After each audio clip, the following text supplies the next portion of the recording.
welcome to the Hearts of Men, sponsored by the Empowering Podcast. I am your host, Mr. Dwayne Dwyer, and I am actually accompanied by my other host, right, Mr. Roland Walker, Mr. Garfield Martin of the Uncle Junior Network, and soon to join us is also Mr. Chris McClellan.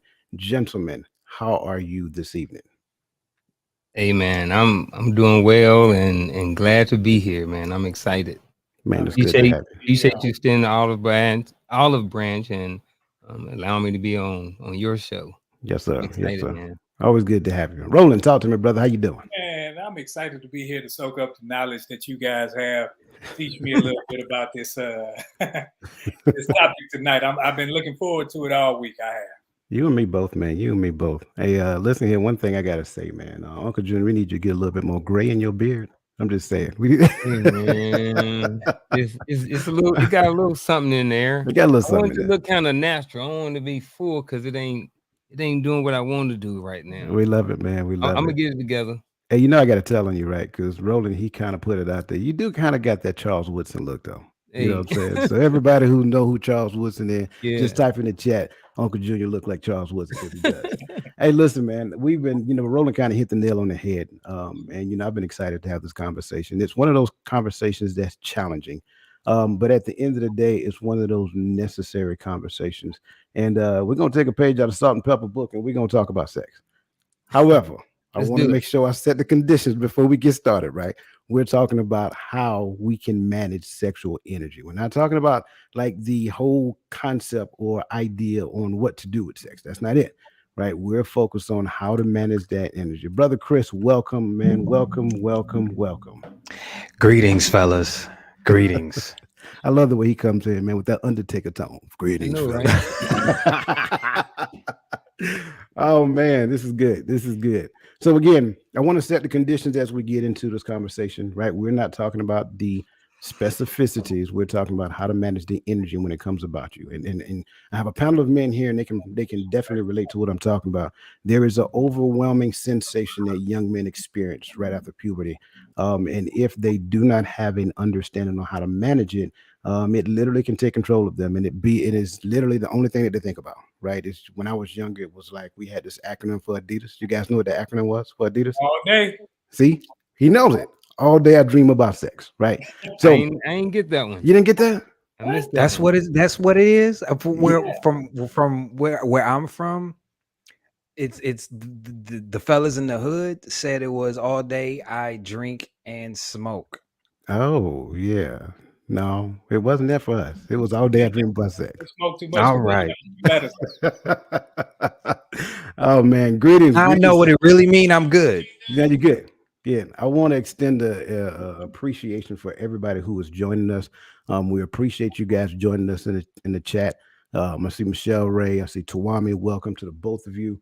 And for those of us who are actually following us on YouTube, not Instagram, LinkedIn, and Twitter, we appreciate every last one of you. And by all means, chime in, give us your thoughts. Give us some other talking points that you're coming up with as we're talking about this. And trust me, between these three fellas here, man, I'm nothing but knowledge that they possess. I'm just here along for the ride. I'm the MC. They're the show. So let's talk about it, man. What is this overwhelming sensation that I made mention of? And let me set the conditions first, right? In your late teenage years, early teenage years, right, you start to go through this change and you start to notice women in a different light. They're not necessarily competition anymore, right? You're not hitting on them like, hitting them physically like you used to, but it's like this overwhelming sensation. They go through puberty, you go through puberty. How did that affect you guys? I just want to, because we're no different. We want to make sure that we help everybody understand that this sensation is literally synonymous amongst all young men. So how did it hit you guys when you were younger? I think I go first with this one because I'm like the lead off, and I let them big hitters hit in the middle. For me, I think growing up, I was shy. So when it came to sex and everything, I'm like, okay, I played sports and everything, but I kind of didn't want to go that route because I ain't know nothing about it. So I had some bad experiences that lived with me a lifetime. Because my first instance of going where I'm just thinking I'm going over a girl house. I'm from the north end. I'm going all the way on the east side, and I'm like 13, and the girl's mother, she leaves, but before she leaves, she gives me a condom. Now, I'm 13, never had sex before. So she gave me the condom, and I'm like, okay. So I already think, okay, she already know what's going down. And the girl know, apparently. So I go through the process of trying to put on the condom. Total failure. Total failure. Got frustrated with it, threw that thing away, and the night ended pretty abruptly. I'll just say that much. Yeah. And then but after that feeling, because I'm just going off a feeling, I found myself seeking that same feeling because it was like, boom, I gotta have it. And next thing you know, because I'm irresponsible, I don't necessarily know what to do. Now I'm having my first child at 14. Wow. Yeah. So you're just like, whoa, what's going on here? So I'm too young to really understand it and know what to do with it. And I was taught that when a person doesn't know what to do with something, they'll abuse it. So when you have drugs can be good for a purpose, but when you don't know what to do with it, you have drug abuse. Yeah. When you don't know what to do with a woman, you have spouse abuse, and so forth and so on. So yeah, I had some pretty bad experiences early on. Man, I know. Thank you for sharing that with us, man. And I think that's key. I think you brought up a lot of great points there. You know, what you don't understand, you abuse. And you know, the way that you articulated, man, it was spot on. And I definitely appreciate that. And for me, I think I'll go next because I think we're going by age here. So I'm going last because I'm a young buck, huh? The point was the point was that Roland is the oldest. Well, we want to make sure we put that out there. I knew where you were throwing the rock. Yeah. And so for me, I can't say that I had anyone who assisted me by giving me a condom. You know what I'm saying? But it was like kind of like that peer pressure thing. You know what I'm saying? You know, you with the dudes, play football, whatever the case may be, and you hear certain conversations that's happening, and it's almost like an embarrassment. You know what I'm saying? Like, I don't have nothing to contribute to this conversation. I don't even know where to go with it. I'm listening, but, you know, trying to play that cool role to where it's like, yeah, I can participate, but I can't participate from experience. So I'm going off of what I've seen on TV, right? And so I'm sharing some of the hypothetical experiences based upon what you've seen or what you've kind of participated with in conversations. And then, like you said, you know, got to get it. So I'm hearing these guys and I'm hearing them share that experience. I'm like, oh man, I got to, you know what I'm saying? I'm behind the power curve. All of my other dudes, they're already experienced and I have zero, right? And to be honest with you, man, because of that peer pressure, that's the thing that kind of forced me into, you know, having that thirst, that desire, you know, just to get after it. And, you know, like you, the first time was an abomination for me, bro. You know, I felt bad. You know what I'm saying? I'm gonna be honest with you, I felt bad because in my mind, I don't know what it is I'm doing. I don't know how to do what I'm doing. And I'm gauging what I'm doing based upon performance. And I performed in my mind, I performed horribly. So with that being said, man, it was just like, oh man, it was terrible. But again, going back to what you said, what you don't know, right, you abuse. So it was just the idea of, in my mind, because, you know, it's an old cliche, practice makes perfect. So it's like, I got to do it again. Got to do it again so I can get better at it. Because again, I'm looking at it from the wrong perspective. It's all about being good. And the perception of good is something totally different than what reality is. So that's kind of like, you know, in a nutshell, a different thing, but it doesn't account for that urge, that desire that exists within, and the desire to express that feeling. So that was kind of like me in a nutshell. Uncle June, I guess that leaves you next, sir. Hey, I guess I'm next. Where do I start? So I was a late bloomer. What I mean by that is I was one of the late guys to hit puberty. You know, I was short, I was always small. And I remember being in 6th grade and there were kindergartners that were taller than me. So grew up being short, you know, which comes with being picked on a lot and different things like that. I remember in 9th grade, I remember having to take showers, and I hadn't hit puberty. So I'm in 9th grade. So this guys taking showers and they got hair in their nuts, and I ain't got none. I'm just being real. Hey, you said we talking about it tonight, right? We're talking about it. I'm giving some context. You got that right. I'm giving you some context. Also, at an early age, I got hold to Grandpa's nudie magazines. All right. And then every once in a while, got a hold of some VHS tapes, right? And just being real, them dudes hung like mules and horses. So I grew up. So I say all that to say this: when I graduated high school, I was still a virgin. So it wasn't until I didn't get none until I was 18 years old. I'd already graduated high school. I'd already went to college. I'd already left college and came back home.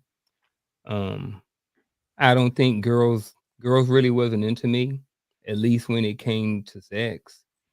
And some of that probably some of it was me, and probably some of it was due to being like I said, watching all that porn when these dudes were hung and stuff. So I think I probably grew up with a little bit of penis envy, and I'm just being honest.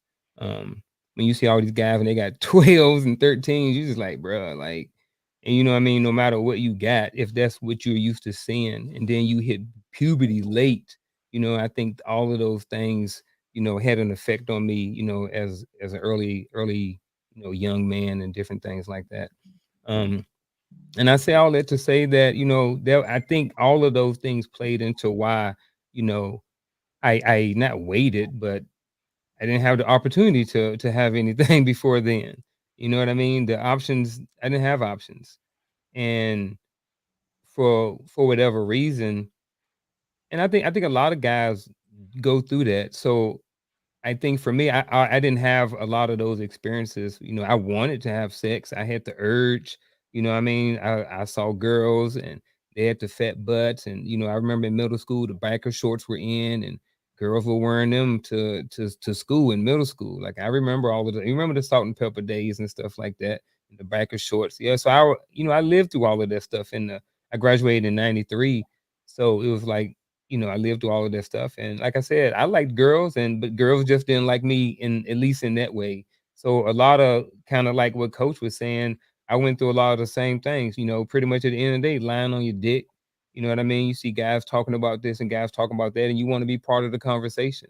So, like you said, you talk about what you may have saw in a movie or what you may have saw in a magazine. So those are kind of sort of my early, experiences and different things when it came to sex Yeah. or Yeah, lack absolutely. of. Yeah, absolutely. I get that. Chris, what you got for us, brother? My story is similar to Uncle Junior's. Like honestly, like point for point, similar. Late bloomer. Learned everything that I learned from the adult industry, and here I am now. Understanding that all of that stuff that I saw wasn't real, and trying to unlearn all of that, and actually trying to understand what it is, as opposed to just diving into it blindly. Yeah. You understand what I'm saying? Yeah. I do a lot of different stuff. Like once okay, since we're talking about it, fine. Let's talk about it. I used to have a horrible porn addiction. Like it was horrible. And I used to think that I had to do what they did. So I tried to do what they did. And then I had to come to the realization that it ain't like that in real life. Right.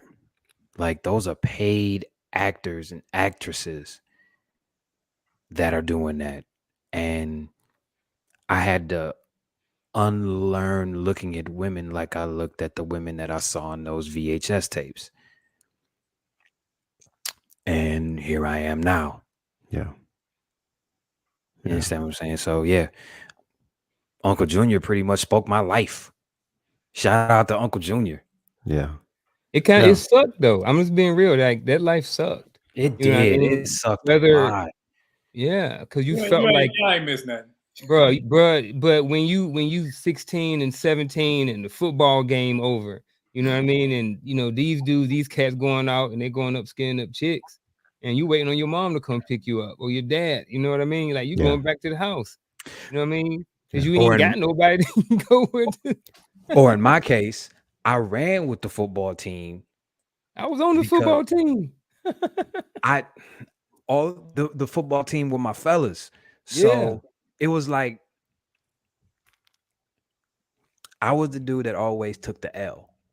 Meaning I had to be there so that way the fellas can do what they needed to do. Yeah. And the person that the girl came with wouldn't get in the way. That was me. Yeah. Permanent being man. Hey man, Man, everybody took one for the trash, bro. team. It was trash. See, Now Hey, that I back look then, back at it. then I would have wanted to take one for the team. Right. I would have been okay with taking one from the team then. but I think like with me starting so early, you didn't always. Well, me, I didn't always have a person there, so that found myself where if my grandma had lotion around, the lotion went like that because I'm messing up the rags or washcloths. We say rags, washcloths. I'm messing up socks. So you can't T-shirts, come all of that. because everything in my laundry bag is sticky, stuff sticking together, and because you in that zone because you in my mind I had to fulfill that desire, Right. and that desire ran me for years. Yeah. Oh my And see, God. I want to make sure I'm saying this. Like we're smiling, not because it's funny. We're smiling because it's true. Because every last one of us have that exact same experience. And so the idea behind this entire conversation, we want to make sure first and foremost that everybody understands that this is common in the male society. Like just because your son may not necessarily be saying anything, or you don't necessarily catch him trying to look at HBO after 11 or whatever that looks like, don't think when you leave the house, like, trust me, you have something around the house laying around if you want to. I promise you, he done looked at it, he done went through it, all that great stuff. So what we have to understand, is that number one, this is a common thing. In my opinion, I'm just going to be honest with you. And I hate making absolute statements, but I'm making an absolute statement right now, just so I know that there's somebody who's exempt. However, This is an absolute. This is the one absolute that we can talk about. Right. Because there is an I'm gonna put it to you like this. We come from an era where we weren't taught that our seed was important. We come from an era where if we could knock down as many women as we could, we were considered the man. Right. So this is an absolute. Yeah. And the idea is because it was over glamorized. It was on TV. It was in magazines. It was in movies like, Roland talked. I mean, when, we talked about the porn thing, everybody, I know I did. I snuck. My stepfather, he had a bag in my mother's closet on the top shelf.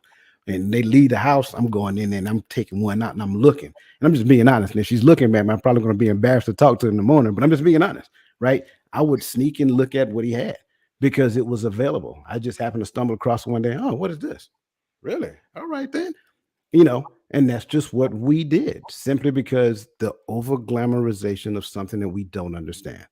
And so I think it's important for us to share this, because especially for moms who have sons, you need to understand what he's going through, especially based upon his age. Go ahead, Chris. I think you're about to say something else. Oh, he got something. Go ahead. I'm gonna put this out there. Y'all remember the Playboy channel? I ran up my mom's cable bill on that. I got my ass whooped when she got that bill. But that's what it was. You understand what I'm saying? We were taught wrong. And I'm just gonna leave it at that till we get to that part of the conversation. We were just taught wrong. Man, I got 3 sons. They're all at least 17. They're 17 to 27. And I ain't gonna say which 2, but there was a conversation between me and 2 of my sons. So we talking about porn as dads do with their sons, and we have conversations and we keep it real in my house when we've had these conversations. And so one of the sons like, hey dad, check this out. So he go grab the other sons, he go grab son number 2's tablet. And he's like, look, dad, he got all these videos of porn that he didn't saved. I'm like, look. So my thing was I could have tripped, but I'm just like, bro, like, we got the internet. Why you like, why you got them saved on the tablet? And his reply was, in case the internet goes out. So I was just like, after that, like, I'm like, at least bro thinking on his feet. You know what I mean? He thinking about the rainy day and stuff like that. But, I say all that to say that, what I mean, just even when you may not think that, it's women out there that got their sons, like a lot of them, that's what they spend a lot of their time doing. And, if you have a son, I would ask you, to be, I know that's your house and you pay all the bills and everything else like that, but wait a couple of seconds. And then, if you're going to open the door, like I said, give them a couple of seconds because you don't know what's going on behind the other door. Yeah. Yeah, like I'm don't just cuss him being out and real. beat him out the gate. Yeah, don't cuss them out and beat them. Like, But be hold okay. on, hold on. We can't speed past that. Like that's not important to talk about. Mhm. Because what happens if you do that to him? It can be bad. Like you It had to, stigmatizes him. yeah. And you It teach him that what stigmatizes him. he's feeling is wrong. Right. Mhm. And what he's feeling is not wrong. He just has to know how to channel it and Absolutely. know what to do with it. And that's not what we're taught. Because when we were growing up looking in Jet, I didn't look in Jet magazine for the stories. I looked for Jet Beauty of the Week. Page, Beauty what of was the the page? week. What was the page? Was it Was it 47? 43, 47? Something like that. Yeah. Hey, you ought to be ashamed of yourself that you remember that. Hey, What it was is it? what Look, it we is, both coach. remember. I'm I just joking, ain't man. It seen is the what Jet it is. magazine in so long. I just never And looked at the page number. That's the point I'm trying to make. yeah, it was always on the same The page. same page. It was always the same page every Man, I month. will flip till I find it, brother. I don't think you understand my point. but I got it now. so again, this is the thing. I think it's important, moms, right? So again, your son may be at the point, depending upon his age, right, or their age, they may be at the point to where they start having these feelings. This is one of those things. I know it might be a little uncomfortable, and I'm just telling you right now. I know it's going to be a little uncomfortable, and they may be reluctant to talk about it. But you just showing the interest to want to have the conversation is important because what you're doing is you're showing him that look, there's nothing that we can't talk about. That does wonders for a young man to know that my mom is mature enough for me to have this particular type of conversation. He may want to talk to his dad. That's good. You know what I'm saying? If you got to reach out to him and try to build a bridge there, that could be an entryway into helping that man be a part of that young man's life. But somebody has to have the conversation with him. Somebody has to talk to him. And so I think the point that we're getting at is that I don't think any man is exempt from anything that we're talking about, right? You have those who did it and those who lie about doing it, but we all did it. So the idea is that don't think your son that special to they are going to be totally exempt from these conversations that we're having right now. And having the right man to talk to him. That is key because we've all had them uncles that'll tell you, hey, knock them all down. And they're not telling you necessarily protect yourself because not only do you have to protect yourself, but you have to protect the other person because it's two people that's involved in this. Well, at least two, because I think somebody was talking about some extracurricular activity where they may have had more than two. But you have to protect yourself and the other person as well because when you are dealing with this and you have two people that don't necessarily know what to do with it, that's where you have these preteen and teen pregnancies and diseases and other things that may come up, and then mentally they aren't necessarily built to handle it. Right. Good point. Good point. So I think this is another one of those things as well, because when we get into like you brought a great point to the conversation, having the right man to talk to. Now, if you've heard me talk about the men in my life before, you heard me talk about the Uncle Brigade.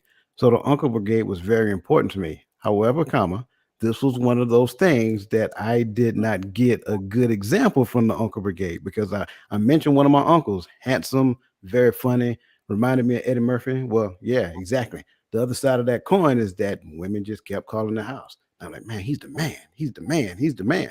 But again, it's me looking at the over glamorization of one thing on TV and then me looking at how he does what he does. And I'm like, man, I want to be like that. I want to do that. You know what I'm saying?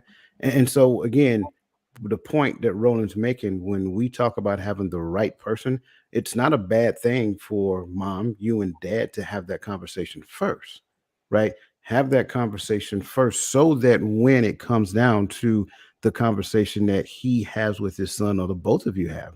And that's not a bad thing to do, right? That both of you have with that young man, that it is the right conversation and it comes across in the right way. So he doesn't feel embarrassed. That's important to understand. And he understands that it is creative energy that is literally burning in his belly right now.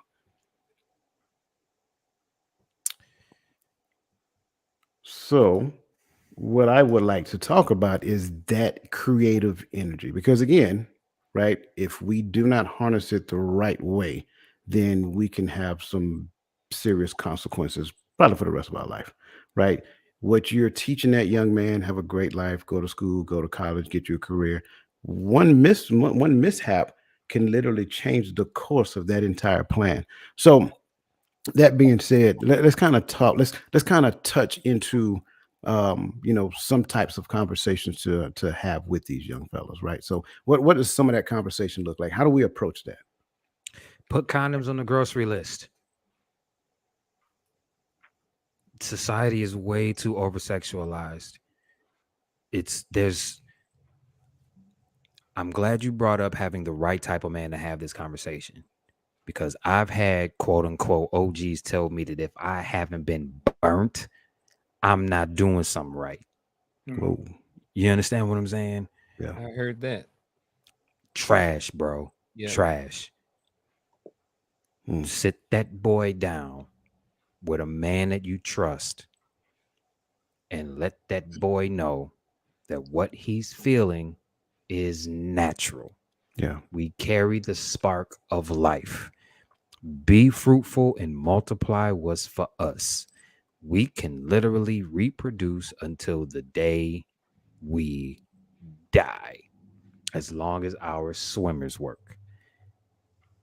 Teach that boy to take all of that energy that he has dwelling in his belly, either focus it on the right woman that he wants to put that energy into, or take all of that energy and put it towards a goal and achieve that goal. You'd be amazed. yeah.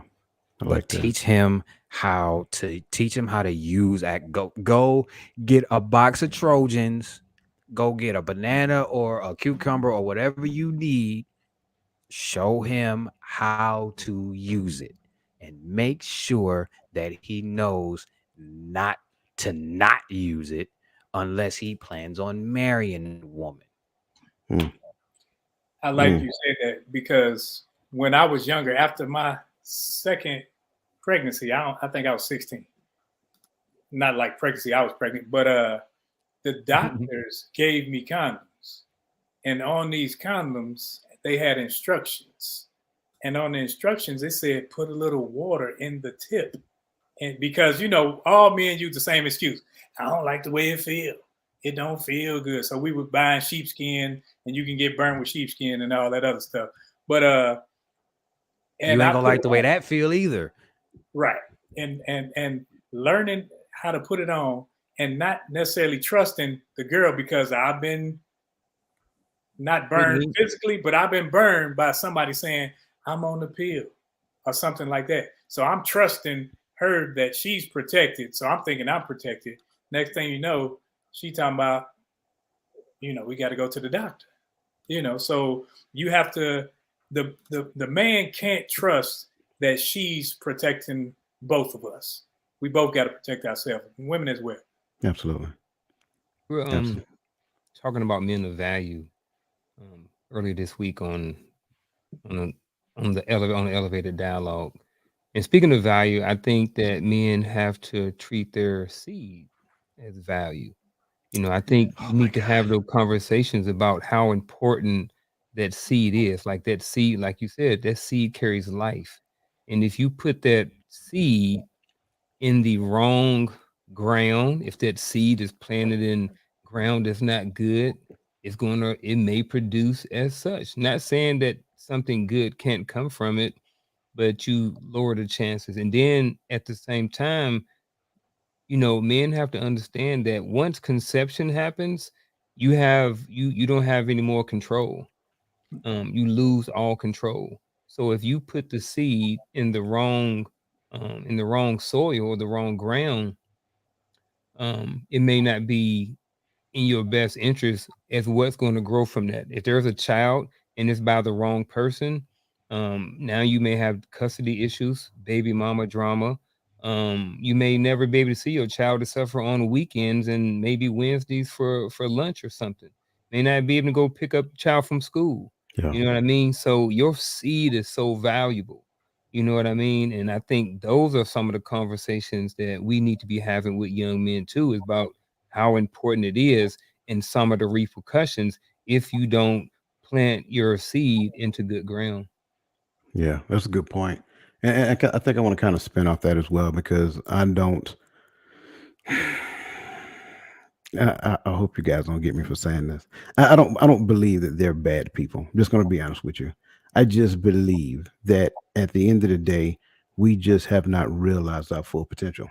So unfortunately, at certain levels of our life, what we do is we kind of, intertwine with people to where we're still growing. I'm still growing. She's still growing. We're too young to quote unquote claim we know what love is at that point. Right. So there has to be those very straightforward and honest conversations, and you don't make them feel bad about how they're feeling, right? But you have to talk to them about the facts, the what ifs, the possibilities. I'm not trying to scare the child. I'm trying to make the child fully aware, because let's just be honest, when this energy overwhelm, we're not thinking about the secondary or the tertiary effects. We're just thinking about the here and now, right? So you have to have the honest conversation. Listen, I understand that you and your girlfriend, y'all getting serious. I see you guys on the phone. You have that puppy love. You be on the phone all time of night. You fall asleep with the phone to your ear. You hang up. No, you hang up. You hang up. No, you hang up. I get it. But Damn, I miss those days. Here- here's the other side of that coin, right? Well, the phone is the distance to where you're expressing it now. But once you close the gap, right, now you're going to try to do that face to face. So we need to have honest conversation. Listen, you may find yourself in a situation to where you guys are trying to actually go ahead and make it happen. I ask you to think, are you prepared for the what ifs if it doesn't go according to plan? Are you ready to put your life on hold to be a good father to your child? Are you ready to literally cater to a young being that you possibly could bring into the world? Or can you exercise just a little constraint so that you can become better aware of who you are, so that you can fully develop into the man that you're going to be as life reveals itself to you, so that you can be that young man of value that Uncle Junior brings to the point. So these are all great points. Um, I'm looking at some of these chat messages, and man, I'm loving them. Keep the questions coming. Shout Here's a out to good question. Michelle Ray. Right, I was just about to jump on that. Okay, great question, Michelle, and I want to ask it to you guys, and I think this is going to be good. Right. So, how did sex become so taboo for our community when most were raised in a Christian household and the Bible was spoken about, but sexual experiences that were mentioned, i.e., Abraham and Sarah? I Let think. me Can I start? Go ahead, bro. The only reason I want to start because I've started in the chat already. Okay. And I wrote, I was raised in the church and Christian household, yet there were no sermons on sex or anything of the sort. I don't ever remember hearing anything about sex. The only thing I remember was I heard the word adultery a lot in the church growing up, and fornication, but those two words, but I didn't really know what those words meant. I didn't really understand what those words meant until I became, a teenager and I was pretty much stopped going to church. So it's like I don't really remember too many conversations about sexual nothing in the church. Now I don't know if they had something like that, maybe with the young people's church or something like that. But just based off my awareness, I never remember anything being talked about that. And it was it almost felt like it was forbidden. It was like, we don't really talk about sex, you know what I mean? And when people talk about adultery and stuff like this, and it's just, at least for me, I don't remember it being talked about too much in church. So, and I don't understand where the tabooism comes from. For me, I think growing up, you may have heard, "Don't do it, don't do this," or "You better not do this," or "You get That it." was it. It was always a negative connotation to it. But then, when it came to the church per se, you saw how people lived when they left the building. Mm-hmm.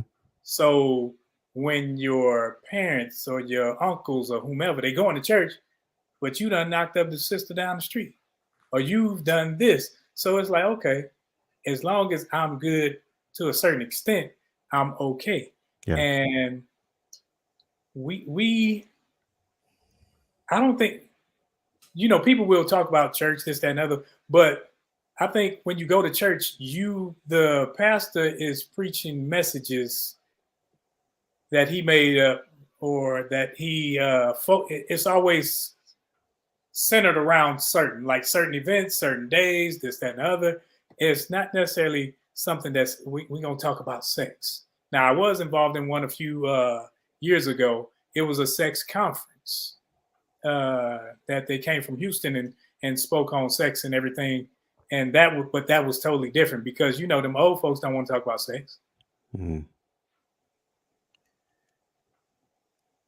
For me, if I can just kind of go off of what Roland is saying here, I agree. I think there was so much focus because back when I was young, it was all about hellfire and brimstone. Right. So literally, when you hear certain things talked about, again, you heard adultery, you heard fornication, and I'll be honest with you, for a large portion of my life, I didn't even know what fornication was. I knew it had something to do with sex, just didn't know what it was.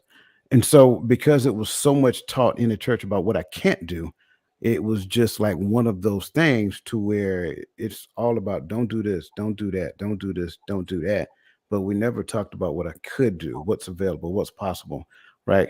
And so, from my perspective, I looked at church back then as a vehicle that kept me within certain guidelines. Don't do this and don't do that.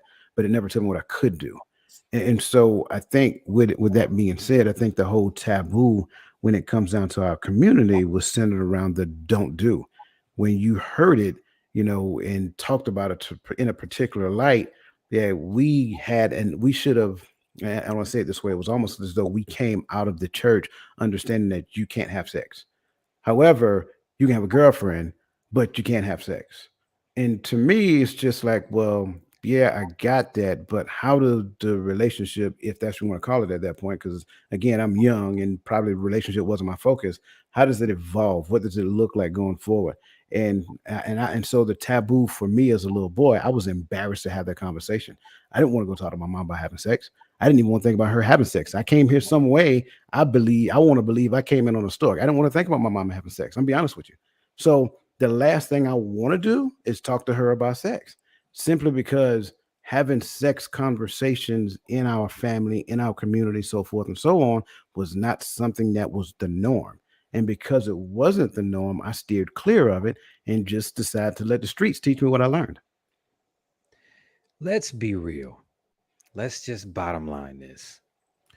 You want to know why it became taboo when we grew up in the church? Is because church girls were some of the nastiest girls in the world. Let's just bottom line it. See, I think it's just We every girl. I mean, overall, not every, but overall. but the thing is, it's the whole I'm doing this bad thing. It's like taking a risk. The women and the girls in the church were just as nasty as the dudes who were growing up in the church. We weren't taught right. We were taught hellfire and brimstone. We were taught if you do this, you're going to go to hell. We weren't taught if you do this, you're going to have to possibly deal with this woman for the rest of your life if you don't chill out. We weren't taught if you do this, you might have a disease that you can't get rid of for Mm. the rest of your life. We weren't taught consequences aside from going to hell. And that's why that I honestly believe that that's why The fellas are the way that they are, and that's why the women are the way that they are. We weren't taught right. The women weren't taught to respect their wombs. The men weren't taught to respect their seeds. Yeah. Bottom line. I'm Yeah. with you. And one thing I was taught, and this was, I got put out when I was 14, and I moved on the west side with my god brother and them. And you had to go to church. You went Monday for this, Wednesday for this, Friday for that, Saturday, Sunday. So I'm in church every day. I wasn't used to that. Then I found something I liked in the church, the girls. But when I called the house, you know, you had the house phone back then right there at the kitchen. You called the house, you know, they answered With the phone. extra long cord that go to every room in the house. Yeah. Yep. Everybody had it. Everybody had it. When I call the house, they answer the phone. They say, "Praise the Lord." So I'm like, "Can I speak to Tanisha?" And they like, "Oh, you ain't got no manners, this, that, and the other." So I'm like, click. Yeah, but no call ID. So when I call back, they say, "Praise the Lord." I'm like, "Praise the Lord." Next thing you know, I'm accepted. But they don't know. I'm sneaking Based off of greeting. Yeah. That's it. So I'm finding my way to fix my little addiction. Yeah. I And forgot everybody greeted each other like that back Yeah. in the day. Yeah. I forgot all about that. and I think that No created lying. I fear. called a girl, Roland, you spoke my life, because I called a girl and her mom answered the phone and I said, "I'm sorry, I have the wrong number," because I didn't know that was her mom. Yeah. Listen, nobody taught us that, hey, if you talking to this girl, you need to introduce yourself to her mama and her dad so that way they know who she talking to. Right. We were taught wrong. Yeah. And I think, to go off of the whole idea, I think the idea, especially when we start talking about what was actually taught in the church, I think the idea that goes along with that is that it created fear. And when you create fear in that young man, he will not have that conversation with you, because it's just hard to get over that, to have an honest conversation. And so I think that's one of the reasons that kind of gets one of the reasons that get to this taboo. I love what Charlotte Jordan is saying here. Uncle Junior, is that That's my mom. how you That's Mom doing? Dukes. How you doing, Miss Charlotte? Good to see you. Hey, she a huge supporter and fan. I of appreciate both of them. her. Yeah, I I appreciate think she her like so you much. more than me. It's not that, brother. She just heard. Hey, I ain't even mad at it. I'm not she's mad heard at it. you all her Hey, life, man. That's hey, all. I ain't got a big brother. I was telling my wife the other day, I was like, man, I wish I got a little brother. I wish I had a big brother. So I ain't nothing but love. I ain't got no issues. Well, we appreciate Miss Jordan. Always good to see you. So her point is very good. The church didn't talk about sex because they were afraid that it would be a license to have sex. I think that's an actual accurate statement when you think about it. Because having a conversation may make a person feel too comfortable with it, so you avoid it altogether. And if I avoid it, then that means in my mind, just like I said about my mom, right? If I avoid it, then in my mind, that means that they ain't even doing it.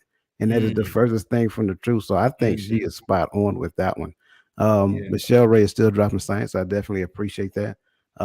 Gad is doing the same thing as well. He said, "I don't think we ever knew the spiritual connection to it, so we don't address it. By the time we are old enough to know what adultery means, we have already perverted the topic."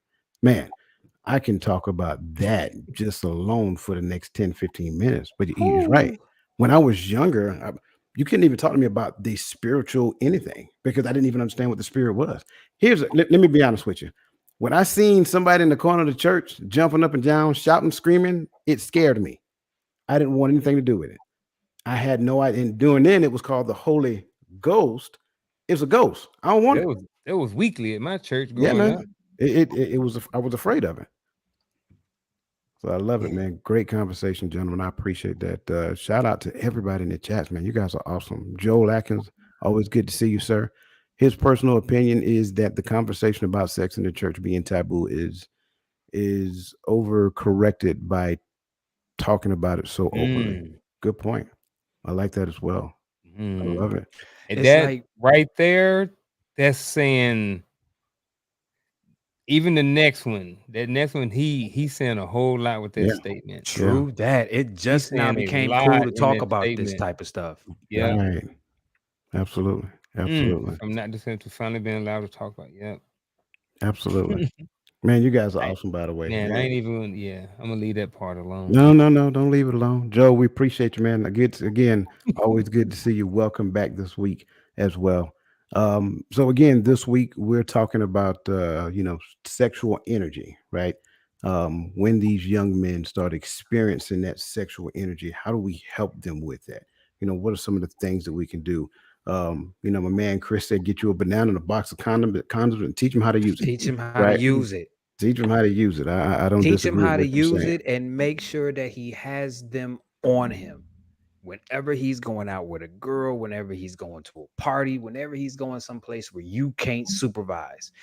Like I said the last time we talked, coach, when that boy came out of your belly, it became your responsibility to make Absolutely. sure that that boy had everything that he needed to become productive and to protect himself from everything that you can't protect him from. That Yeah. boy is going to have urges. That boy is going to have peer pressure, all of that. Yeah. Make sure that that boy has a box of Trojans on him just in case he falls into something that he didn't know that he was going to fall into. Yeah. So You got let to me make ask sure this. your daughters too, because I mean, I know because I got a bunch of daughters, and men don't like to think it, but some Negro gonna talk your daughter out of her drawers. Yep. So you got to make sure she's prepared just in case, because he gonna be smooth and oh, you remind me of my daddy, yeah, he was a dog too. So you got to make sure that she's prepared as well, because you can't put the onus on one person, and that's what we tend to do. Well, your son got my daughter pregnant, like your daughter laid there. Your daughter was a part of this too. Right. Ooh, you don't want to go there with me. Listen, Yeah. before Chris started hemorrhaging, let me Ooh. ask this question. Let me ask this question, right? Because Chris, you said something huge, and Roland, we're gonna come back to what you said. I want to play devil's advocate real quick because Chris, you said something. Make sure that that young man have a box of condoms.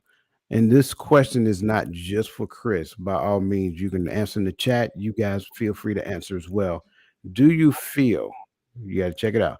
Do you feel that providing that young man with a box of condoms gives him the right and the privilege to go out there and have sex? No, No. no, Nope. that's Not at not a all. right and it's not a privilege. It's protection. Protection is preventative. It Right. happens before something bad happens. You Right. put your seatbelt on before you put your car in drive. You lock your door after you come into the house for the night. You understand what I'm saying?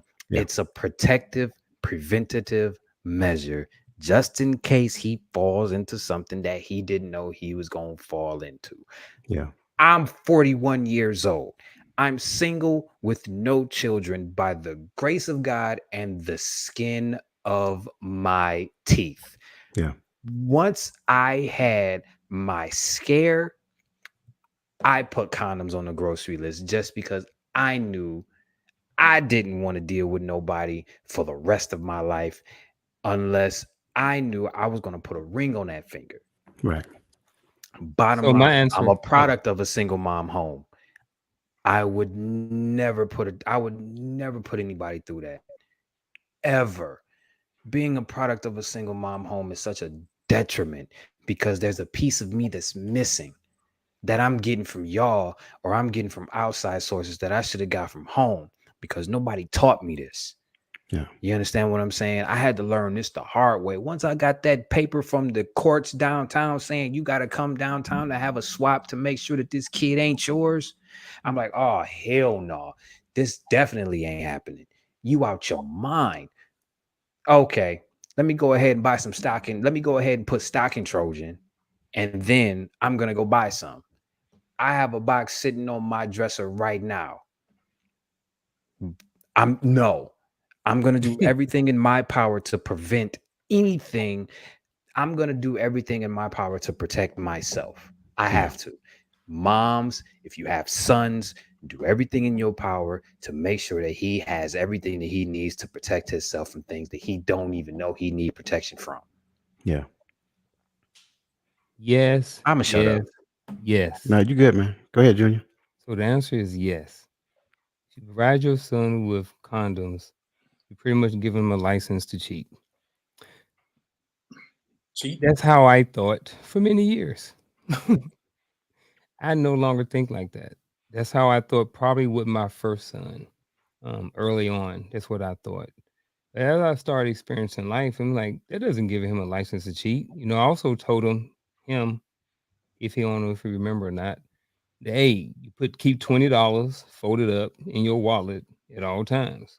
You never know, you may be stranded somewhere, you may find yourself in a situation, and you may need to take a taxi cab from there to there.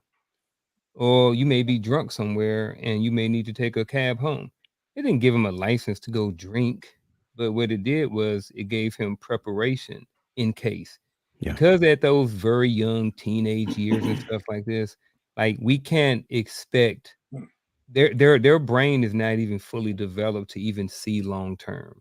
Yeah. You know what I mean? To really understand some of the outcomes of their current actions.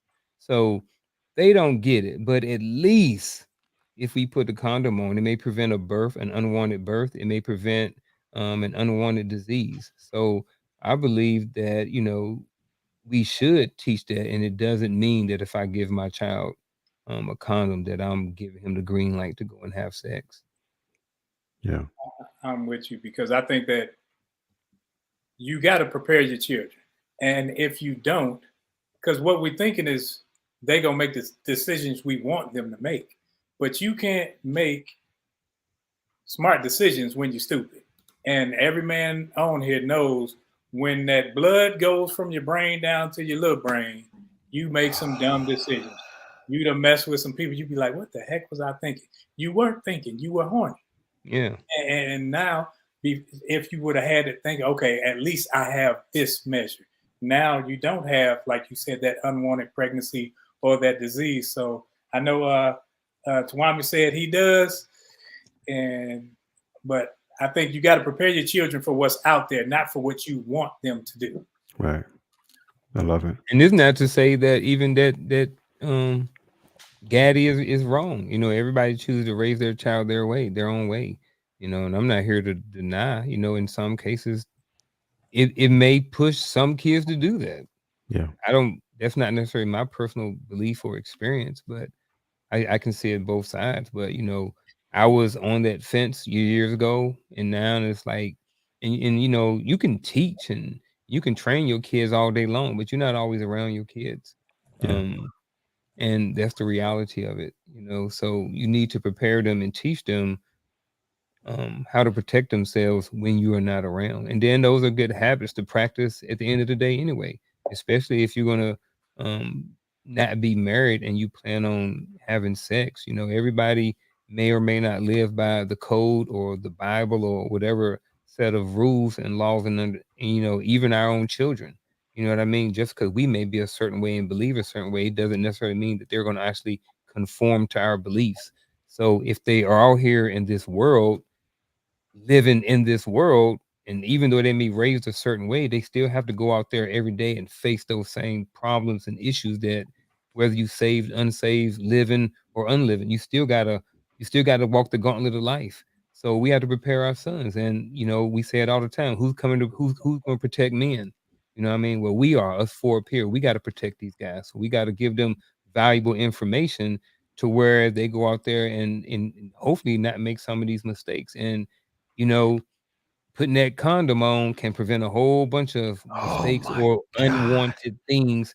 Or that doesn't mean that if you have a child out of it, that is necessarily a mistake, but it may push your life in a different direction than maybe you had planned to go, and it may limit you for a certain amount of time from getting certain things or doing certain things you want. Because like I said, if you have the sex with the wrong woman and she decides to move away, you know what I mean? Like you may not be able to see your child. So it's Right. like, yeah. So See, that's why I say these guys are awesome, man. I just asked the question, just let them go at it. And I think so. You took the words out of my mouth, Garfield, and I agree 100%. We're not here to tell you what to do with your child. We're just here to give you some insight based upon some of our experiences and what we have learned over the years. So I want to make sure I say that just to kind of echo what he actually said. You know your child better than we do. So case by case basis, you make the best decision for you and your child. But by that same token, we're just putting some information out there in the atmosphere. It's good to prevent a problem before a problem present itself. I'm loving some of the messages in the comment. Shout out to Sherry Sweet. She was driving down the street, y'all, and based upon this conversation, she had to pull over and respond. So we appreciate her response. And coming from a woman who raised a child, based upon her comments by herself, she definitely taught her son that. She said she just had to pull the call, but she taught her son from the perspective of being a female. Females tempt males too. She taught him to always carry protection. I couldn't stop him from having sex, but I definitely taught him to be smart about it. My son is 38 and has been married for 11 years. When we have our conversations now, I couldn't be prouder or more blessed. Thank God he listened. I constantly talk to him about relationships and sex. Perfect example of what we're talking about. You cannot be afraid to have these very difficult conversations. He will benefit greatly. Even if you're unsuccessful the first time, do not stop. Keep having those conversations with him. He's listening. He's just trying to be, macho, or that machismo is flowing through his veins at that particular point in time. Oh, mom, I'm good. I ain't trying to have no sex right now. Females blowing him up on the hip because back when we was growing up, we had pages. Now they got cell phones, so he's getting like 50 text messages while you talking to him at the same time. Oh, mom, I ain't doing nothing. Go ahead, Chris. Text messages, inboxes, Snapchats, DMs, all of that. Twame said something that I would like to address. He asked the question, is the goal teaching the purpose of sex or just protection? And that's why I said that we were taught wrong, because nobody taught us the purpose of having sex in the first place. The purpose of having sex is to reproduce. There's no other function behind it. We weren't taught that coming up. We were just taught knock them down. The more notches you got on your belt, the more popular you are, the more of the man you are, which is the goofiest shit I could have ever heard in my life. That's where the conversation needs to start. What's the purpose of sex? If you don't plan on reproducing, why are you even doing this? If you don't plan on reproducing, why are you not wrapping it up? What's wrong with you? Go get you a box of Trojans. Go to Speedway, BP. Go to the nearest gas station, pharmacy, grocery store, corner store. Hey, I need this because I'm about to go do this, but I don't want to put up with her for the next 18 years. At least I don't think I do right now. And I don't want to catch nothing from her. That's where we were taught wrong. We lost that part of the conversation. And so I love what you're saying. I want to kind of make it make sense, because we like to have conversations with children at our level of awareness. We forgot the fact that we used to be them at that particular point in time. So we need to remember what it was like to be that age. But True. what we're trying to do is relay awareness. We want them to not make the mistakes and learn from some of the things that we've learned from experience. And so that's what we're getting at. Again, it's not saying that we're giving you a right to do it. It's not saying that you're going to get in trouble if you're doing it. We're not saying that you're going to ruin the rest of your life, which I know somebody has told their child that it will, several times, right? What we're saying is that as parents, we're trying to relay experience to that child through our level of awareness, which at that particular point in time in their life, they don't have it. They have this burning sensation inside them that makes them want to go out there and exercise. That's not what it is. So again, we want to make sure that we're talking to them so that we can relay awareness to them about sex, the purpose of sex, the consequences of, not doing it the right way. Again, we're not saying go have it, right? I want to make sure I'm stressing that. We're saying parents, make a judgment call. Have conversation with them early about that burning sensation that's in their belly that literally consumes a large portion of their thoughts at that early age. So again, appreciate your comments. All of them, rooting. I'm with you. Root is on board. Joel says he had a story, and his story is about drinking. right? It's the same Same thing. difference. Same thing, right? Same difference. I love it. I love it. So But shout coach, out you to you said guys. something. Go ahead. Coach, you said something. You said it's a burning desire, but it's also a societal pressure Thank you. Yeah. because everything is over sexualized, from the TV shows to the music. Everything is over sexualized. The men are talking about how many women they busted down. The women are talking about how they bust down the men that they with. You understand what I'm saying?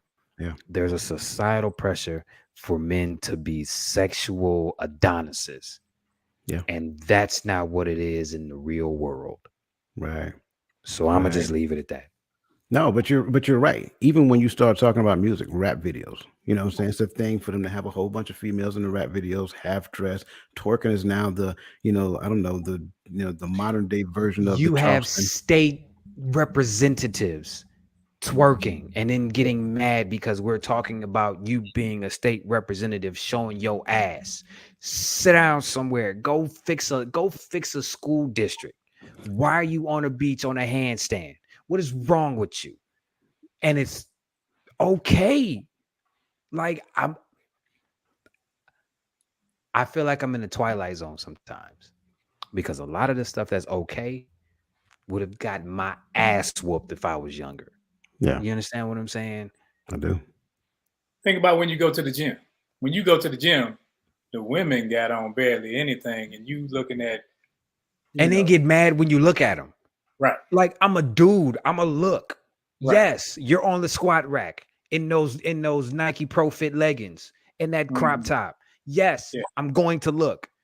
Why would you even come dressed like that in the first place? It's not a fashion statement. You're not trying to. It's not freedom of expression. You want some attention, and I'm giving it to you. Don't get mad when you get the type of attention that you get based off of what you do. Don't get Yeah. mad at it. You Yeah. brought that on yourself. What is wrong with you? Hey, I was See, taught I'm gonna if shut you up. ain't, See, I'm gonna if shut you up. ain't I'm gonna selling, quit talking. I'm gonna quit talking. Stop that, man. Stop that. Listen, but again, I want to make sure I'm saying they're taking these things in through their eye gates, right? And so these eye gates have them to fantasize about certain things. And so this is why we're stressing the idea. Have conversation. Make time, sit down, turn the TV off, give that boy your full undivided attention and ask certain questions. Ask him what has he experienced? Like, how does that make you feel? All of this great stuff. And again, I can't stress it enough. I mean, every time you turn it on, it's always saying, and here's the cliche: sex sells. So what they're doing, the marketers, they're using sex to promote their products. So we got to be very conscious of that. So again, that's the idea that we want to get across. Gentlemen, I need your final thoughts to these mothers of young boys who actually need to hear from you. we go backwards. All right. Final thoughts. Chris, you tapping out? I love it. He said he already gave his final thoughts. Uncle Junior, what you Now got? I'm gonna say something, but go Okay, ahead. go ahead. Go I'll ahead. No, I'll you. go after everybody else. All right, very well. Final thoughts. Kids will be kids, boys will be boys, men will be men. Whether you believe that or not, we all have our experiences and we go through things. It's hard enough for children to grow up in this society, and we all, as the adults, see what's going on out there every time we turn on the news or a podcast or Instagram story. We see all the things that are happening in the world. So we owe it to our sons to have these conversations about sex and about their urges and everything like that. So if you're a mother out there, I would say that to try to talk if you can. If not, please try to get your son around some sort of masculine energy to where they can feel comfortable, or put them in a space, or try to find a space for them where they can have those um I don't want to say good conversation, but have those effective conversations about what it means to be a young man and what it means to have control of your body. Because it's a long road. We've all experienced, our own different paths and different roads and stuff like this, and we all are where we are. But we all, at some point, either went through, most went through some sort of struggle when it comes to our sexual energy and different things like that. So, anything that you can do to help support that child, have those conversations, talk to them, and be there, and it will pay off. It will pay off. Like, you know what I mean? Even though me and my mom ain't had these conversations and stuff like that, she provided other things. And, she's over here not only supporting me, but supporting coach. You know what I mean? So, yeah, man, have those conversations and be involved in your children's lives, your son's lives, especially. Cause we love our moms, like, Every day. no matter what, we gonna love our moms. So That's mama. at the end of the day, as long as you kind of there for us, like we will forgive y'all. You know what I mean? Even if we didn't necessarily get everything from y'all, or even though y'all may not have had everything to teach us, like I think for the most part, sons are very, very forgiving of their mothers. So you can kind of push the button a little bit some, and just in my own experience, sometimes where we as the fathers can't. You can say certain things to a son, and you can affect them in ways that I can't. You know what I mean? You call your son a punk, like that mean different. They come different. It hit different than when it come from us. Yeah. So and also be kind and be very choiceful of the words that you use with your son, because they're going to penetrate deep. And because most of us have so much respect for our moms, like what you say, really take into some thought, what you say and what you do. And then, tune into podcasts like this where you can experience some of these conversations and get more information as to where you can support your son. Off my soapbox. I That's love my it. final thought. Dr. Walker, what you got for us, sir? Respect yourself, respect your partner, and respecting yourself means that you have to be cognizant of what you're listening to, everything you put in your ear gates, eye gates, and everything. Because I know it was a year or two ago when I'm listening to young girls sing a song called "Throat Baby." So you talking about giving somebody else oral sex and stuff like that, and the girls love it, so the men go actually go hard for it. And when Throat you, baby?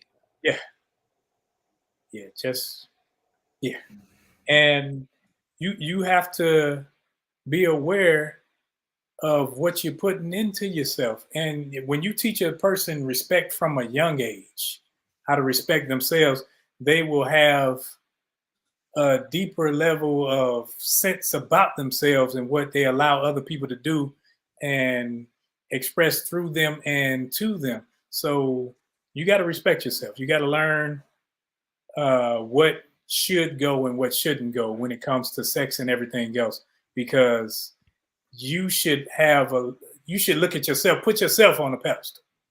Whether people look at you crazy or whatever, it shouldn't even matter. Put yourself on a pedestal and think to yourself, do I want to go that route or live like this?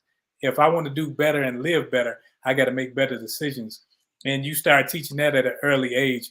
And men have to be taught to respect themselves as well, because we just go with the flow and be out here sticking and moving. That's it. Good point. I appreciate it. I'm gonna go next since They're shooting up the club. since the youngest doctor say he want to go last. I'm gonna go next. Youngest doctor. The youngest doctor. I Listen, like it. it's I just co-signed that too. yeah, absolutely. I'm humbled. Listen, it's difficult. We got it. We understand. We're not saying it's easy. But we're only sharing, number one, some of our experiences as we were coming up, some of the challenges that we had, and we're hoping that some of our messages can actually help, through the lens of our experiences and the understandings that we gained over the years. Trust me, I think Chris said it about 3 times. And I want to make sure I'm saying it right. It's some of the lessons were difficult. some of the lessons were not necessarily relayed to us properly, right? People can only give you what they have. That's just it. So it's incumbent upon me to make sure that I am constantly moving in the direction of being better and doing better so that I can actually add value to somebody else. That's the key. It's not about just personal advancements in life. And I think that's one of the things I'm seeing. And if I'm just completely honest, I'm growing a little disgusted with it. It's like me, me, me, me, me. Let me be better so I can elevate myself so you guys can just, sing praises to me. And I said this a few days back. Stop listening to the idea of go where you're celebrating, right? That is an egotistical way of thinking, and we have to get out of that mindset. We are designed to help each other. If I get to the mountaintop, I promise you, I'm throwing ropes, I'm reaching down, I'm actually hanging off the side of the mountain so I can grab about 4 or 5 people and bring them up there with me. That's what this is all about. Personal responsibility is for my development so that I can be accountable for those people that are in my circle. This is the expansion of circle that you're witnessing right here. You got 4 men here who care. That's all it is, right? We're not asking for nobody to pay us anything, none of that. We just want to actually talk at the level of masculine awareness, help those young men understand what that energy consists of that sits in his belly. It is creativity waiting to happen. We can use it in a way that doesn't benefit him, or we can help him to use it in a way that propels him into the life of his dreams. Now, that's a whole nother conversation I'm not going to get into right now, but I'm sharing that with you so that you can have that conversation with that boy now. He needs it. He is yearning for it. The conversation you don't have with him, the world is itching to get in his ear. I can't say that enough. The conversations that you don't have with him, the world is itching to get in his ear. And trust me, you're not going to like the lesson that the world is going to teach. So I am begging you, have a conversation with that young man. This world needs it. The world needs your son at his best. This world, if you have not, if you're missing it, we are going downhill fast. I can't stress that enough. Your son is part of the future, and building that future is going to come through your lips. So again, I want to make sure I'm sorry for the passion behind that, but I can't stress that enough. I'm talking from a father who has 2 girls and 2 boys. I don't want my sons to go out there and just randomly make babies just because they're after the sport of sex. And I don't want my daughters having babies from a young man that is not responsible. I'm gonna be honest with you. My goal for them is helping them to understand responsibility, both sets, boys and girls. All y'all got to be responsible. And so, with that being said, I'm sorry, Chris. Please close us out, sir. Okay. Mothers of sons, teach your sons that, one, he's important. 2, teach him that he's going to have these well, actually, don't even teach him. Ask him the question and listen to him. He's going to be responsive to you as long as it doesn't come off as a lecture. As long as it comes off as, I need to know what you're going through so that way either I can help guide you through it or I can point you to somebody that can guide you through it. Your boy is going to want to have sex. Your boy is going to want to date girls. Your boy is going to want to get his rocks off. It is your job, since that is your son, to put him in the best position possible so that way nothing or the it is your job to make sure that the worst, he's prepared so that way the worst doesn't happen to him. That's 1. 2, buy your son a copy of Think and Grow Rich by Napoleon Hill. In that book, he talks about sex transmutation. Ask your son, better yet, put it like this. Ask your son to think about how much time he puts into getting a woman. And then ask him how far he would be if he put all of that energy that he put into getting to a woman towards a goal. And that'll change his whole mindset. The men have to change, and it starts with the boys, and it starts with us talking to these boys. These boys need to start being, these boys need to learn just how important, these boys need to know just how important they are. And this is coming from a man who never got that. We need to know how important we are as men. We need to know how important our seed is and the responsibility that we carry. Teach him that, but don't lecture him and don't make it seem like what he feels is wrong. Because either A, he's going to shut down and not talk to you again, or B, he's going to do what he wants to do anyway and then say, oh, well, the boys are important now. And I'm going to just leave it at that. Listen, I am so appreciative to every last one of you guys on this panel, man. You guys are awesome. I just want to personally thank you in public in front of everybody. Again, shout out to everybody, man, who was in the chats. Some of the insight that you guys, insights you guys provided was phenomenal. We appreciate you guys. We appreciate your words. We appreciate your support. Again, next Friday night, 8 p.m. We will be here and we'll have another empowering conversation that is clearly focused and designed to help develop those young men. So, on behalf of my panel of extremely handsome and educated men, the hearts of men, again, we appreciate you guys and look forward to seeing you same time next week. Everybody be blessed. And if you don't know it, it's college football eve, right? Go Georgia football. My man over there, he's about to throw up some Michigan stuff. I ain't got time for it. So with that being said, we love you guys. Talk to you later.